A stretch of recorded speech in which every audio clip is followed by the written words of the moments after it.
बिस्मिल्लाहिर्रहमानिर्रहीम। सही बुखारी की हदीस है 5828। काला काल नबी सल्लल्लाहु अलैहि वसल्लम। हमारे पास उमर रजी अल्लाह अन्हु का मकतूब आया। हम उस वक़्त उतबा बिन मरकद रजी अल्लाह अन्हु के साथ आज़रबाईजान में थे कि रसूलुल्लाह ने रेशम के इस्तेमाल से मर्दों को मना किया है। सो इतने के और हज़रत सल्लल्लाहु अलैहि वसल्लम ने अंगूठे के करीब की अपनी दोनों उंगलियों के इशारे से इसकी मिकदार बताई।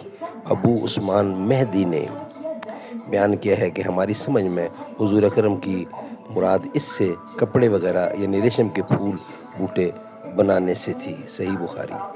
सदक़ल्लाहुल अलीयुल अज़ीम।